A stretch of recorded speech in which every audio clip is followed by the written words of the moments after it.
Hello everyone, welcome back. फिर से एक बार बैंकिंग सेक्टर में एक और जॉब निकल के आई है। ये जॉब निकाला है नेशनल हाउसिंग बैंक ने।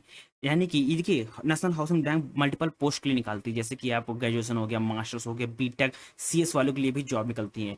क्या है पूरी इन्फॉर्मेशन, चलिए आपको बताते हैं। देखिए, नेशनल हाउसिंग ने अपनी जो पोस्ट हैं वो जारी की हैं। देखिए, मल्टीपल पोस्ट हैं, जैसे कि असिस्टेंट मैनेजर स्केल 1 की है, प्रोजेक्ट फाइनेंस की है, एजी एम क्रेडिट की है, और डीवाई मैनेजर क्रेडिट की है, प्रोजेक्ट फाइनेंस ऑफिसर की है, फाइनेंस ऑफिसर की है, और एप्लीकेशन डेवलपर की भी है, और प्रोटोकॉल ऑफिसर एग्जामिनेशन की भी यहाँ पे मल्टीपल पोस्ट निकली हुई हैं। ठीक, ये जो फॉर्म है ये 29 जून से आप फिल करना स्टार्ट कर सकते हैं, और इसकी लास्ट डेट है 19 जुलाई। ठीक, देखिए चलिए बात करते हैं इसकी एलिजिबिलिटी क्राइटेरिया की, और फीस की बात करते हैं। ठीक, देखिए मैंने अभी बता दिया, एप्लीकेशन जो बिगन हुआ था 29 जून को बिगन हुआ था, और लास्ट डेट इसकी है 19 जुलाई। ठीक, और पेमेंट करने की भी जो डेट है वो 19 जुलाई है, और एग्जाम की डेट अभी कुछ नहीं है, एडमिट कार्ड की डेट भी कुछ नहीं है। कि देखिए, एग्जाम इसकी अनुमान है कि इसका सितंबर या अक्टूबर में कराने की चांस है। ठीक, अब फीस पेमेंट की बात करें, जनरल ओबीसी ईडब्ल्यूएस के लिए 850 है, और वहीं पे एससी एसटी के लिए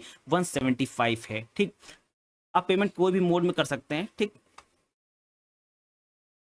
नाउ अब बात करते हैं यहाँ पे कि इसमें जो मिनिमम क्राइटेरिया लिखा है क्या है। ठीक, देखिए मिनिमम जो एज है वो 21 से, ठीक, पोस्ट वाइज है, डिपेंड करता है पोस्ट वाइज क्या है, क्योंकि जो मैनेजर होते हैं उनकी जो एज होती है वो ज़्यादा होती है। ठीक, कुछ पोस्ट की 21 से 30 साल तक है, और जिनकी पोस्ट वाइज ए मिनिमम एज 60 होनी चाहिए, या और मैक्सिमम एज 63 होनी चाहिए। पोस्ट वाइज डिपेंड करता है। ये जैसे कि मैनेजर हो गया, डीवाई मैनेजर हो गया, उनकी ये पोस्ट होती है, उनकी ये एज यहाँ पे डिफाइन की गई है। बाकी जितनी पोस्ट है, जैसे कि फाइनेंस की हो गया, फाइनेंस असिस्टेंट हो गया, एप्लीकेशन डेवलपर हो गया, उनकी एज इतनी होनी चाहिए। मिनिमम एज 21 ईयर, और मैक्सिमम एज 30 ईयर है। और रिलैक्सेशन आपको दिया जाएगा कि एज पर एस 2024 रूल के अकॉर्डिंग। ठीक, जो इनका रूल्स है उनके अकॉर्डिंग आपको एज रिलैक्सेशन यहाँ पे दिया जाएगा। अब बात करते हैं मल्टीपल पोस्ट की, बात करते हैं उनमें कितने, वो नाम क्या है और कैसे क्या उनकी एलिजिबिलिटी क्राइटेरिया है। ठीक, सबसे पहले बात करते हैं असिस्टेंट मैनेजर स्केल की। ठीक, इनमें टोटल 18 पोस्टें आई हैं।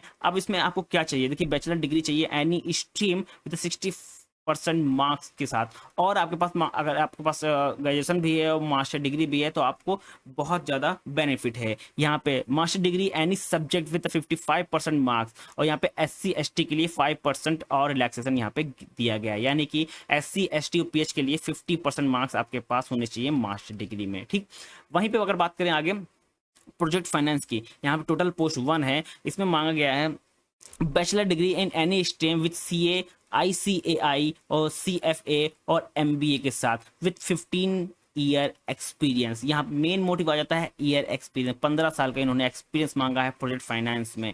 ठीक, अब बात करते हैं आगे एजीएम क्रेडिट क्या है। देखिए एजीएम क्रेडिट यहाँ पे है, तो इसमें टोटल पोस्ट 1 है। क्योंकि देखिए ये जो पोस्ट होती है प्रोजेक्ट फाइनेंस के, इसमें आपके पास क्या होना चाहिए, जो सीए होना चाहिए, या आईसीएएमआई होना चाहिए, या सीएफसीए होना चाहिए। आपके पास कंपलसरी होता है, क्योंकि इससे ही पता चलता है आप इस फील्ड में काम कर चुके हैं, इस फील्ड में आपके पास एक्सपीरियंस थोड़ा बहुत तो हो ही है, होता ही है। ठीक, क्योंकि आपका सर्टिफिकेशन है, आपके पास ये कोर्स होते हैं। ठीक, जैसे कि वहीं एजीएम क्रेडिट की बात कीजिए, टोटल पोस्ट 1 है, और आप बैचलर डिग्री एनी स्ट्रीम कर सकते हैं विथ आईसी डब्ल्यू के होना चाहिए आपके पास, या तो आप ICAI होना चाहिए, CFA होना चाहिए, MBA फाइनेंस होना चाहिए। यहाँ पे एक चीज और देखने को मिल रहा है, यहाँ पे 10 ईयर का एक्सपीरियंस भी मांगा गया है, कि आपके पास 10 एक्सपीरियंस है।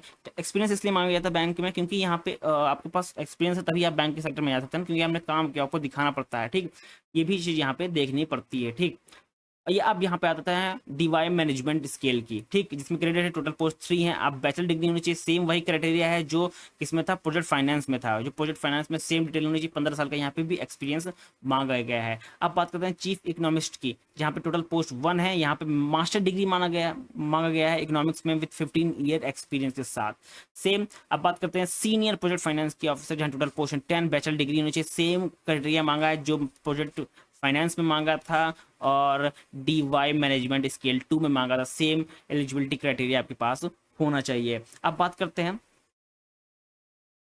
ओके, अब बात करते हैं कि प्रोजेक्ट फाइनेंस ऑफिसर के बारे में। ठीक, देखिए प्रोजेक्ट फाइनेंस ऑफिसर जो है उसमें भी बैचलर डिग्री मांगा है, एनएसटी आपके पास सी होना चाहिए, आईसीडब्ल्यूए होना चाहिए, एमबी फाइनेंस होना चाहिए और 10 साल का या तो एक्सपीरियंस होना चाहिए। ठीक, एक्सपीरियंस भी यहाँ पे मैटर करता है। ठीक, अब बात करते हैं प्रोटोकॉल ऑफिसर दिल्ली की, यहाँ बैचलर डिग्री होना चाहिए, आप टोटल पोस्ट यहाँ पे 1 है, बैचलर डिग्री होना चाहिए कोई भी स्ट्रीम में, और रिटायर ऑफिसर भी अगर हो आपके पास तब भी है। यहाँ पे लिखा है retire officer from RBI, PSBI, FI कि अगर हैं तो आपको भी यहाँ पे कुछ रिलैक्सेशन यहाँ पे मिलेगा। ठीक है, आपको प्रेफरेंस भी यहाँ पे दी जाएगी। अब मेन पोस्ट आती है बीटेक सीएस वालों के लिए और एमटेक एमसीए बीसी वालों के लिए, वो है एप्लीकेशन डेवलपर। इनका जो एप्लीकेशन है उनको मैनेज करना, उसमें चेंजेस करना, उसमें अपडेशन करना, जो भी चेंजेस बोलेंगे उनके लिए भी यहाँ पे टोटल पोस्ट 1 है।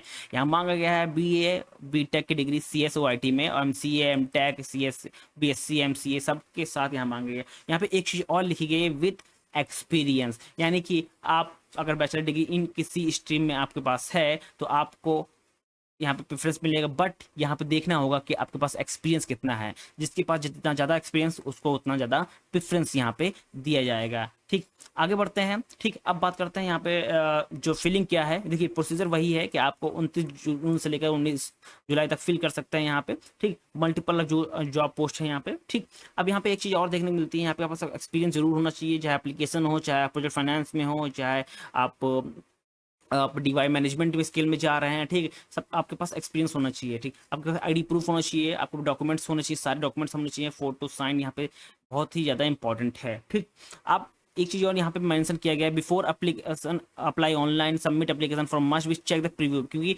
ये में भी करेक्शन डेट नहीं देते हैं, नहीं प्रोवाइड करते हैं करेक्शन डॉक्यूमेंट्स। मतलब जो फॉर्म है आपके पास अगर एक बार गलत भर दिया तो उसको करेक्शन करने का डेट नहीं आती, तो आप ध्यान देकर इसमें फिल करिएगा। ठीक, वहीं पे अब बात करते हैं आगे कि कैसे फिल करेंगे। देखिए आप यहाँ पे फिल कर सकते हैं, अप्लाई ऑनलाइन पे लिखा है, यहाँ पे क्लिक करके यहाँ पे खुल जाएगा। आप यहाँ पे डायरेक्टली इनकी वेबसाइट पे यहाँ पे क्लिक फॉर न्यू रजिस्ट्रेशन है, इस पर क्लिक करेंगे, आप यहाँ पे अपना रजिस्ट्रेशन करेंगे। ठीक है, यहाँ पे करेंगे जैसे सब यहाँ पे सेव नेक्स्ट करेंगे तो आपके पास एप्लीकेशन नंबर जनरेट हो जाएगा। उसके बाद फोटो साइन डिटेल आप यहाँ पे फिल कर सकते हैं, यहाँ पे प्रीव्यू करके ओवरऑल जितने भी डॉक्यूमेंट्स हैं यहाँ पे देख सकते हैं, क्योंकि यहाँ पे डिटेल मांगी जाती है। अब क्या पास आउट हैं, वो आपके पास एक्सपीरियंस है, कहाँ से आप पास आउट हैं, ठीक सॉरी कहाँ से आपने एक्सपीरियंस लिया है, वो सब यहाँ पे डिटेल मांगा जाता है डिटेल्स में। ठीक है, उसके बाद प्रीव्यू करेंगे, अपलोड करने के बाद यहाँ पे देखिए आप यहाँ पे अपलोड करेंगे जो भी डॉक्यूमेंट्स लगेंगे, जैसे फोटो हो गया, साइन हो गया, थंब प्रिंट हो गया। ठीक, उसके बाद आप यहाँ पे पेमेंट करके आपका फॉर्म फिल हो जाएगा। ठीक, अब बात करते हैं आगे कि जो नोटिफिकेशन है, नोटिफिकेशन के बारे में आपको ज़्यादा जानना है तो यहाँ पे ऑफिशियल वेबसाइट पे आप एनएचबीआई का आप विजिट कर सकते हैं, क्या है पूरी इन्फॉर्मेशन।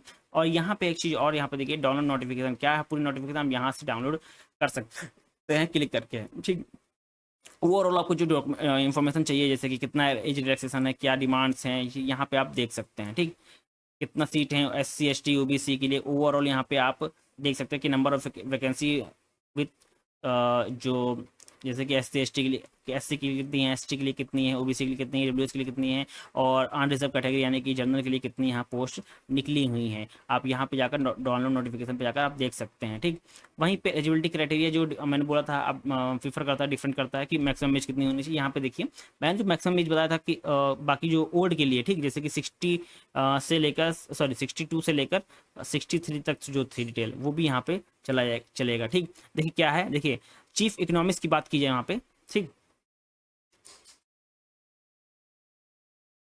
देखिए चीफ इकोनॉमिक्स की जो एज लिमिट नहीं है, मिनिमम मैक्सिमम एज लिमिट कितनी है 62। जनरल मैनेजर के लिए मिनिमम एज है 40 और मैक्सिमम एज है 55। असिस्टेंट जनरल मैनेजर के लिए कितनी है 32 और 50 मैक्सिमम है। ठीक, डिपेंड करता है। देखिए मेन जो सबसे कम एज की है वो है डायम मैनेजर, सॉरी वो है असिस्टेंट मैनेजर स्केल 1 के लिए 21 ईयर मिनिमम है और 30 ईयर मैक्सिमम है।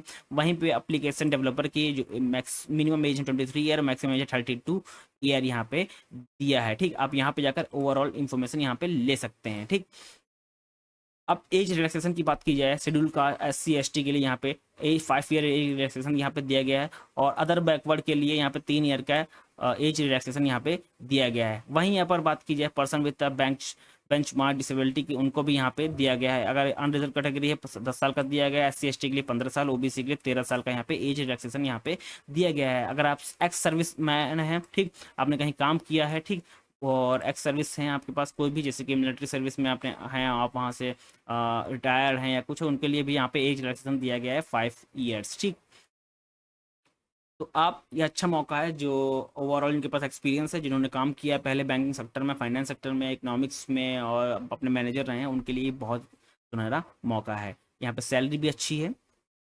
Thank you everyone.